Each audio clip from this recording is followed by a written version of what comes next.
look, you've probably heard the news. The new Fed chair, Kevin Warsh, takes over May 15th, and he's got a plan to quietly cancel the government's $39 trillion in debt. What nobody's telling you, though, is the exact same mechanism is about to quietly cancel a piece of your mortgage, too. And here's how it works, and here's what you do to make sure you're on the winning side of it. You see, by the end of 2026, your savings account is going to have quietly lost real value while Wall Street gets richer. Your 3% fixed rate mortgage, the one that Dave Ramsey told you to pay off early, that's about to actually become the single best asset you own. And the grandmother in Toledo with $180,000 sitting in a Chase savings account at 0.01%, she's funding the whole thing. Nobody sent her a memo. Send her this video, by the way, if you happen to know her. You see, for 17 years, you've watched bailouts get handed out like aggressively thrown parade candy to literally everyone else. I mean, banks got $700 billion in 2008, auto got $80 billion in 2009, airlines got $50 billion in 2020. Every time someone else got rescued while you paid your mortgage on time like a functional adult and got a complimentary tote bag of absolutely nothing. Now, Washington is about to bail itself out, and the same mechanism is going to bail you out too, but only if you stop following the rules you were told to follow. Because here's the part they don't explain on CNBC. Nobody at the Fed is going to log into the government's books and type 0. Nobody's going to log into your mortgage portal and do it either. That's not how they cancel debt. It's like this. Think of the dollar as a battery. The charge inside is the purchasing power. And over time, the battery, it loses its charge. Well, the dollar loses its power. That's inflation. The battery doesn't get smaller in size, it just holds less power. Same with the dollar. The number on the dollar stays the same, it just holds less power. In this case, purchasing power. It buys less. So, how do you cancel a dollar? You drain the battery. You strip the dollar of its purchasing power. And debt, it's just somebody else's dollar. Inflation is an equal opportunity power destroyer. So when you drain the charge out of a dollar, you drain it out of the debt too. You do that by letting inflation run hot. That's how they cancel $39 trillion. And it sounds like quite a feat, but they've done it before and they're about to do it again. And the same inflation that cancels the country's $39 trillion will cancel your mortgage too, because both debts are written in the same dollars. Your mortgage gets canceled as a byproduct. I mean, although you aren't the direct target of the government bailout, you are collateral damage, in a good way.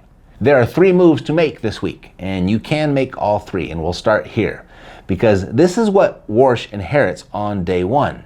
The US government owes $39 trillion. That's not the scary part. The scary part is the payment schedule. In 2025 alone, $9.2 trillion of net debt rolled over. Now, imagine if your mortgage reset every year.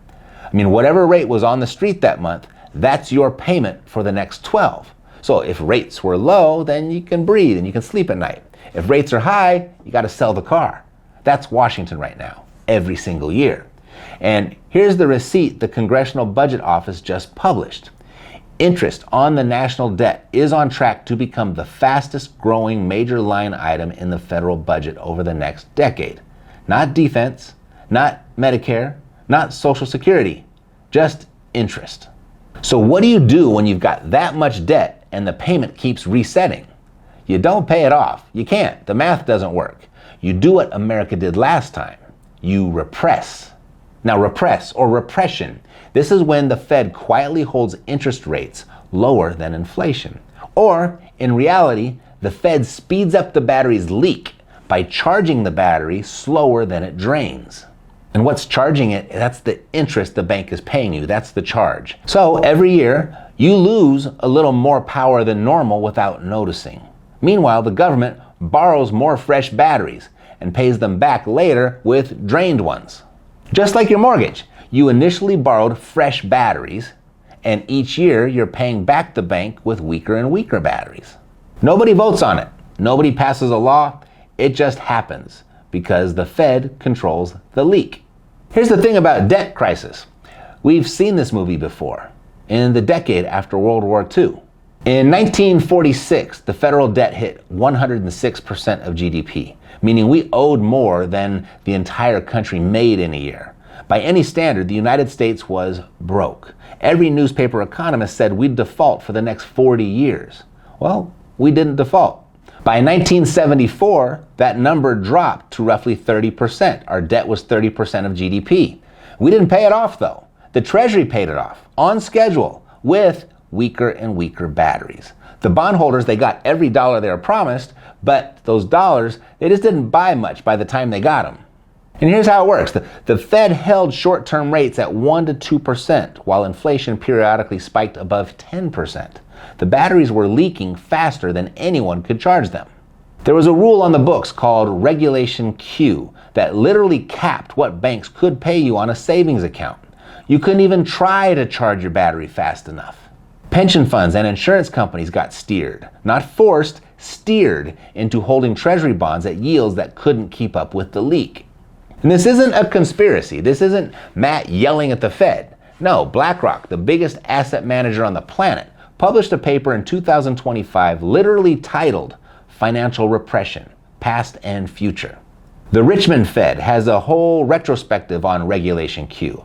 Ricardo Reis, a Columbia economist, wrote a working paper called Financial Repression in the 21st Century. You see, the smartest money in the world is saying it out loud. They're talking about it. This is the playbook. Savers in the 1950s, they watched 30 to 40% of their real wealth quietly drain away across a single decade. The bank never sent a letter. The batteries just held less power every year. But if you were holding a fixed rate mortgage tied to a real asset, you woke up rich. You borrowed fresh batteries and handed back drained ones. Same number, a fraction of the power. The bank took the loss, you kept the house. And if you're sitting on a 30-year fixed rate now, this is where you start to smile. So let's do the math on your actual house. You've got a $300,000 mortgage at 3.25%. Inflation just hit 3.3% in March, biggest one-month spike since 2022, thanks to the Iran war putting gas prices through the roof. The Fed funds target range sits at 3.5 to 3.75. Warsh has said he wants to cut anyway. Your mortgage payment is fixed. Your income isn't. Because inflation doesn't just raise prices. It raises what you earn too. If you own a small business, you get to charge more for your product or your service. Your revenue goes up. Your mortgage payment stays the same. If you're on salary, you get a cost of living raise. Maybe not fast enough, but you're earning more dollars every year because of it. Your mortgage payment stays the same. If you own a rental property, your rent collection goes up every year. Zillow says so. The market says so. Your tenant already knows it's coming, and your mortgage payment stays the same. The income side of your life moves with inflation also, just like your expenses. But your biggest expense, the mortgage, does not. That gap between what you earn and what you owe, that gap, it gets wider and wider every single year in your favor. That's your mortgage bailout. Over 10 years of even moderate inflation, the real weight of that monthly payment shrinks roughly 20 to 25%. Over 20 years, that payment is half what it was when you signed the papers. In 1995, when savings accounts paid 5% and inflation was steady, sure, pay off the mortgage. It made a lot of sense then. In 2026, with the Fed actively trying to inflate away $39 trillion in government debt, accelerating your mortgage payoff is voluntarily giving back the gift that was given to you. You're handing the bank fresh batteries back while the Fed is trying to drain them for you. It feels responsible, but the math says you're the one getting drained. And you might as well go move in with the 62-year-old grandmother in Toledo. Which brings us to this piece even financial advisors won't say out loud. Financial repression. It requires a losing side. It's math. You can't shrink the real value of debt by 70% over 28 years without somebody eating that 70%. That somebody is savers, cash holders, CD buyers, money market people, the person who did everything right. The Fed needs you to earn less than inflation. Let me say that again because it's the sentence nobody is saying. The Fed needs you to earn less than inflation, or the math doesn't work. If your battery charges faster than it leaks, the math doesn't work. It doesn't pan out. The debt crisis doesn't get solved. And don't take my word for it, take Warsh's. In his prepared remarks to the Senate Banking Committee on April 20th, 2026, like just a few days ago, this is his exact quote. He said, "A rigid 2% inflation target is asking for trouble." Translation? Locking inflation at 2% means the batteries don't leak fast enough. And if the batteries don't leak fast enough, the $39 trillion of debt never gets smaller. Warsh is saying the quiet part out loud. He wants more inflation. He wants the batteries to leak harder and faster. The new Fed chair, under oath, saying on the record that tolerating more inflation is fine. That's not a rumor. That's his own testimony. Look it up. Meanwhile, the smart money has been positioning for this since 2022. I've been talking about it here on the channel just as long. Hard assets, fixed rate long-term debt to buy them, cash flowing real estate. The kind of fortress that grows because the battery leaks. The average saver, still doing what their parents did in 1985. 6 months of expenses at Chase. Bonds they bought in 2022 when everyone was screaming about inflation. Now locked in while rates drift. They've got CDs, a few mutual funds they don't understand, and a financial advisor who tells them once a year everything looks great. It's all getting quietly harvested the entire time. Because here's the absurd part. Right now, if you hold $100,000 in a standard big bank savings account for an entire year, you will earn roughly $10 in interest. That is enough to buy exactly one medium iced coffee at Starbucks. Not a venti, a grande. Meanwhile, the bank takes your $100,000, lends it out for mortgages and credit cards at 7 to 24%, and buys themselves a yacht. That's active defense versus drift. That's the difference between a war chest and a dresser drawer full of statements nobody reads. I haven't accelerated a mortgage payment in 6 years, not since this has been going on, not one, because I watched the Fed tell me in published papers, in Senate testimony, in their own balance sheet reports, exactly what they're about to do. They told us, and now they are doing it, right now. So what do you actually do with this? 3 moves. You can make all 3 of them this week. Move number 1, pull your amortization schedule tonight. 4 minutes. It's on your lender's website. Log in, find the amortization tab, look at year 10 and year 20 of the scheduled payment. You'll see that they're probably the same. If your mortgage rate is below 5%, and for most of you it is, do not accelerate payoff. Do not send extra principal. Don't send extra payments. Do not refinance into a 15-year. Let the leak run. You're on the winning side of it because you do. Move number 2, check your savings rate against inflation this week. Pull your last bank statement.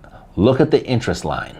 If you're earning 0.01% at Chase, B of A, or Wells while inflation runs at 3.3%, you're currently funding the national debt bailout out of your own checking account. High-yield savings accounts at online banks are currently paying somewhere between 4 and 5% APY. I've put together the list of the ones that I use at stackmybanks.com. I'll put that link in the description for you. Move 3. If you've got equity sitting in your house, learn how to access it without losing the bailout you just earned. Go to houserichcashready.com. It's the resource I put together that walks you through the 3 ways to pull energy out of your home while the leak runs. HELOCs, cash out refinances, and for some of you, a reverse mortgage. Each one has a different use case. Each one has a different trap. The point isn't to rack up more debt. The point is to move your stored charge out of a leaking battery and into one that actually holds it. Cash flowing real estate, hard assets, the kind of battery that fills itself. It charges itself faster than the Fed can leak it. That's how you turn the equity the Fed is quietly gifting you into a war chest you can actually deploy. So there are 2 roads from here. Road number 1, you keep doing what you were told. You accelerate the mortgage. You keep your cash at Chase earning 0.01%. And you wait for somebody on the news to tell you it's safe. And on May 15th, Kevin Warsh starts a process that quietly harvests every dollar of your savings for the next decade. Or road 2, you look at the 1946 playbook. You read the BlackRock paper. You read Warsh's testimony. You position yourself on the winning side, the side the Fed is actively trying to help. And you ride the same mechanism that's about to cancel $39 trillion in government debt. Your mortgage, small potatoes. That's easy. And doing nothing, this is the one road that guarantees you lose. You see, today's system and the playbook that they're running, it punishes the W-2 employee that's diligently saving their money, the responsible one, the hardworking one. It punishes the person on a fixed income that's worked their entire life and has built that for themselves. It punishes them. It punishes people that avoid long-term debt. And it doesn't care how you feel about it or whether you agree with it or not.